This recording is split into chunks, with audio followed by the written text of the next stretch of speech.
my name is Volodymyr Runets, and what we currently are is my job, my workspace, and this is ICTV, one of the national television stations in Ukraine. We've got like different platforms online and broadcast.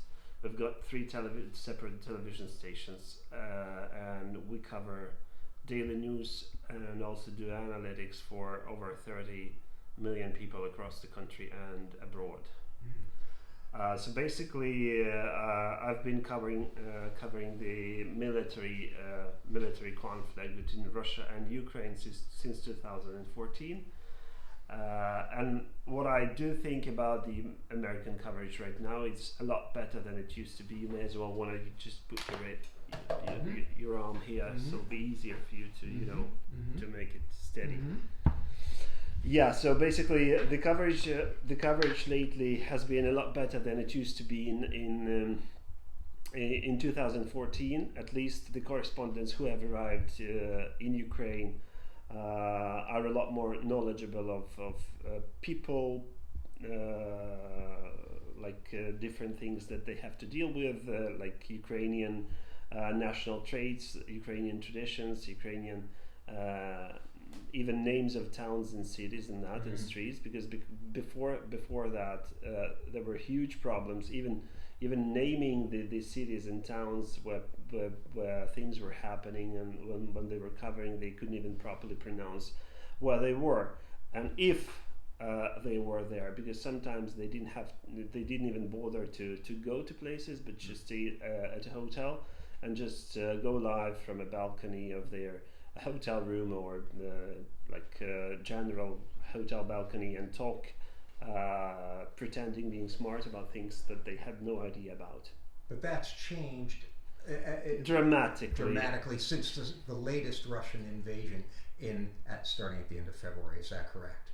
Yes, that's absolutely true. Have the major networks, Volodymyr, have they reached out to Ukraine? Do they consider Ukrainian journalists partners? Do they reach out where there are gaps in their knowledge? I've been contacted by a lot of American colleagues who, thank God, tried to get as much information as they could from me, and we are always trying to be friendly and to share all the knowledge and all the information and all the contacts that we have, because it's not an exclusive that matters these days. It's the reality that has to be shown on TV, and it's the truth that has to be passed on to the people across the globe. So yes, the coverage is a lot better. They're trying to treat us as colleagues and partners rather than undermine all the achievements that we had before. It was like they had this superiority complex towards the local colleagues, saying, well, you don't know anything about what is happening, now we're going to tell you. Now it's changed. Their perception of things has changed, and of people as well, and of colleagues too. So basically, it's a good job that they started being interested, and hopefully at some point they will want to open like offices, not in Moscow to talk about Kyiv, but in Kyiv to talk about Kyiv, and probably if they're allowed in Moscow to talk about Moscow. That will contribute a lot to distribute what is really true here on the spot, on the ground, and what is not true. Volodymyr, I think I mentioned to you that I'm here on assignment as a freelancer for the Religion News Service, and I've been filing stories all week while I'm here, and I look at this war from a religious or faith dimension. In your coverage of the war, is faith or religion a critical component of it? Both are, because Ukraine is majorly a religious country, and it has a lot of people who go to church very often, like every Sunday, or at least on every big like church holiday. So there are a lot of religious people, and we have to deal it. I do not completely believe in solely civil states where no religion is available. In politics, wherever you go, you see representatives of certain religious movements in politics, in parliaments, in in the government. So that, of course, that's an indivisible part of the human life itself. So yes, we have to deal with a lot of religion.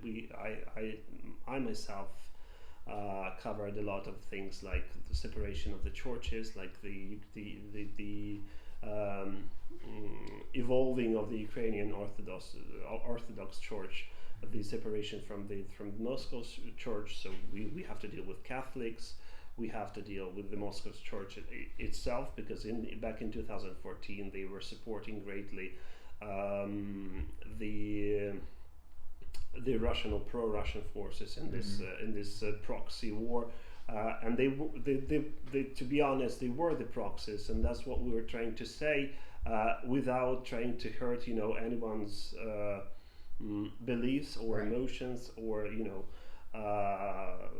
sensitive things, but it's also a really big crackdown right now, because the big part of the Ukrainian Moscow Church has seen that who the aggressor is, and they are openly speaking against what Putin is doing against the Ukrainian population.